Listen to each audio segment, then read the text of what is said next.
যুদ্ধের মতো কঠিন পরিস্থিতিতে যদি মহিলারা রাষ্ট্রীয় ক্ষেত্রে অবদান রাখতে পারেন, তাইলে কোন কাজে আমরা তাদেরকে বাদ দিব? সেই সময় তো মহিলারা শিক্ষক হিসেবে দায়িত্ব পালন করেছেন। সেই সময় রাষ্ট্রীয় বিভিন্ন গুরুত্বপূর্ণ বিষয়ে রাসূল করিম সাল্লাল্লাহু আলাইহি সাল্লাম এবং পরবর্তীতে খুলাফায়ে রাশিদিন মহিলাদের সাথে যারা যোগ্য তাদের সাথে পরামর্শ করেছেন, এবং সমাজে তারা ব্যবসায়ী হিসেবে দায়িত্ব পালন করেছেন। তারা পরিবার সমাজ পরিচালনায় অনেক জায়গায় অবদান রেখেছেন। তো বাংলাদেশ কেন আফগানিস্তান হবে, কেন অন্য দেশ হবে? বাংলাদেশ হিসাবে বাংলাদেশই থাকবে এবং একটা গর্বের বাংলাদেশ হিসাবে আবির্ভূত হবে। অনেকে মনে করছে যে বাংলাদেশ আফগানিস্তান অথবা পাকিস্তান হতে যাচ্ছে, এই ভয়টা ভীতিটা কেন? দয়া করে বলুন। আসলে দেখেন, আমাদের বিরুদ্ধে অনেকগুলা প্রপাগান্ডাই সঠিক নয়। যেমন ভেরি রিসেন্ট প্রপাগান্ডার আমি উদাহরণ দিই। ভারতের কিছু মিডিয়া তারা ক্লেম করেছে যে বাংলাদেশের চিটাগাঙ্গের 2টা মন্দিরে জামাত ইসলামের লোকেরা আগুন দিয়ে পুড়িয়ে দিয়েছে। হয়তো আপনিও জেনে থাকবেন। এই ধরনের মিস ইনফরমেশনের ভিত্তিতে ব্রিটেনের একজন এমপি তিনি হাউস অফ কমন্সে এরকম একটা মিথ্যা তথ্য দিয়ে বক্তব্য রেখেছেন আমাদের ক্ষেত্রে।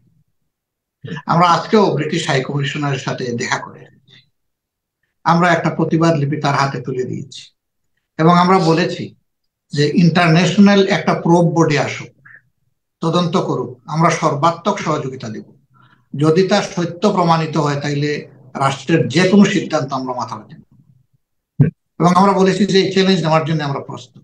দেখেন এই রিসেন্ট ঘটনা, এখন ফ্যাক্ট চেকার যারা আছেন অথবা রিউমার স্ক্যানার যারা আছেন তারা বলতেছেন যে এই ঘটনা বাংলাদেশের কোনো ঘটনাই না, এটা পার্শ্ববর্তী একটা দেশের ঘটনা। একটা জায়গায় গরুর ফার্মে অ্যাটাক করা হয়েছে, সেটা দেখানো হয়েছে যে ইসকনের গরুর ফার্মে দেশের মুসলমানেরা অ্যাটাক করেছে, অথচ এই ঘটনা কিন্তু ভারতের মুসলমানদের গরুর ফার্মে উগ্র কিছু লোক অ্যাটাক করেছে।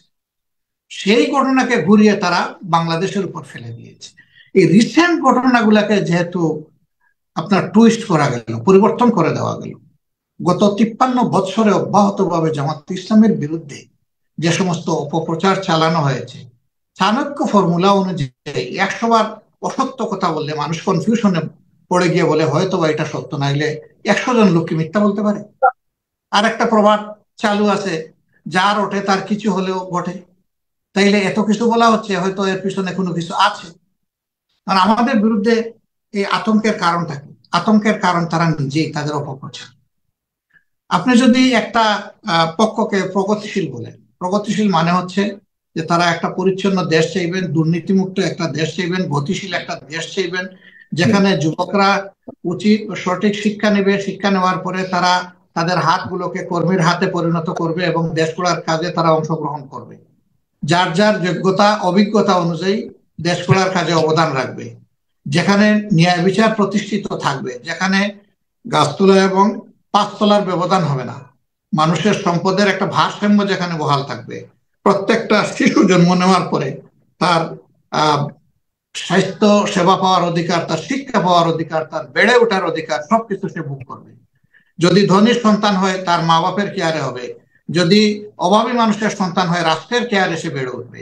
এরকম একটা দেশকেই তো আপনি আমি প্রগতিশীল দেশ বলি। এটা যদি তারা চেয়ে থাকেন তাহলে এই কোন জায়গাটায় জামাত ইসলামের পিছনে তারা যদি বলতেন একটু খুলাসা করে আমাদের জন্য ভালো। এটা অন্য কিছু নয়, এটা আদর্শিক কারণ। তারা আমাদের কর্মের, পরিকল্পনার, পরিচ্ছন্নতার, আমি যদি আপনাকে একটু বলি, মোকাবেলা করতে পারেন নাই বলে তারা ওই অপপ্রচার আশ্রয় নিয়ে মানুষের মনে ভীতি সৃষ্টি করতে চায়। জি, আমি যদি একটা পয়েন্টের মধ্যে সবচেয়ে বেশি মানুষের ফোকাস এবং সবচেয়ে বেশি আলোচনা সমালোচনা হয়ে থাকে, সেটা হলো নারীদের বিষয়টা। আপনারা ক্ষমতায় আসার মানে হলো নারীরা ঘরে ঢোকা, আপনার ক্ষমতায় আসা মানে হলো নারীদের জন্য চলাচলের সীমানা সংকুচিত হওয়া। এটি কি আপনি অস্বীকার করবেন কিনা? না, আমি এটাকে স্বীকার করব কেন? দেখেন, রাসূল করিম সাল্লাল্লাহু আলাইহি সাল্লামের আদর্শই আমাদের আদর্শ। আমরা নতুন কোনো আদর্শ বানাইনি। তিনি দি হান্ড্রেডস এর প্রথম লোকটা, তিনি লেখক যিনি, তিনি তো মুসলমান ছিলেন না। আপনি জানেন সেই দার্শনিকের কথা। তিনি কেন তাকে 1 নম্বরে এনেছেন? তিনি বলেছেন যে তার মাধ্যমে দুনিয়া যে ন্যায় বিচার পেয়েছে, সোশ্যাল জাস্টিস পেয়েছে, এটা অন্য কারো মাধ্যমে দুনিয়া কখনো দেখেন। আমরা তো সেই পথ ধরে আগাচ্ছি। তার এই জাস্টিসটা নারী পুরুষ নির্বিশেষে, জেন্ডার কোনো ডিসপ্যারিটি সেখানে ছিল না, জেন্ডার ইকুয়ালিটির ভিত্তিতে তিনি এই সুবিচারটা, ন্যায় বিচারটা উপহার দিয়েছিলেন।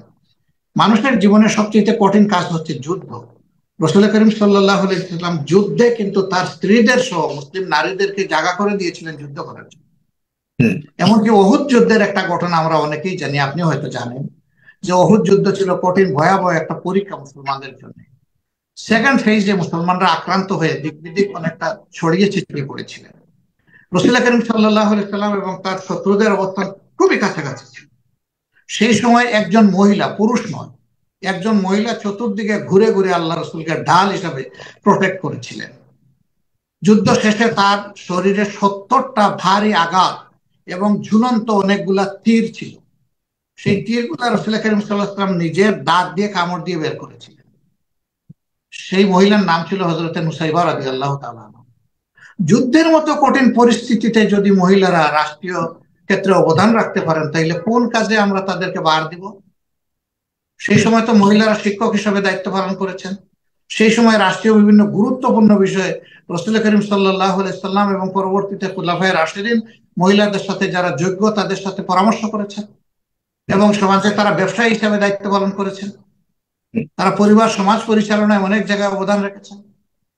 তো বাংলাদেশ কেন আফগানিস্তান হবে, কেন অন্য দেশ হবে? বাংলাদেশ হিসাবে বাংলাদেশই থাকবে এবং একটা গর্বের বাংলাদেশ হিসাবে আবির্ভূত হবে। বরঞ্চ বর্তমান সমাজে আমরা দেখি যে এখানে জেন্ডার ডিসপেরিটি আছে। কিভাবে ডিসপেরিটি? মহিলারা বিভিন্ন জায়গায় নিগ্রহের শিকার হন, তা তো মিডিয়ায় উঠে আসে। যার ওঠে তার অল্প অংশ আসে, সবটা আসে না। যা আসে তাও কিন্তু অত্যন্ত ভয়াবহ এবং বেদনাদায়ক। ওরকম একটা জাস্ট সোসাইটি যদি কায়েম হয়, আমরা যেটা স্বপ্ন দেখি, তাহলে ইনশাআল্লাহ মহিলারা শুধু অবদান রাখবেন না, তারা with dignity and security, full security তারা তাদের অবদান রাখবেন ইনশাআল্লাহ।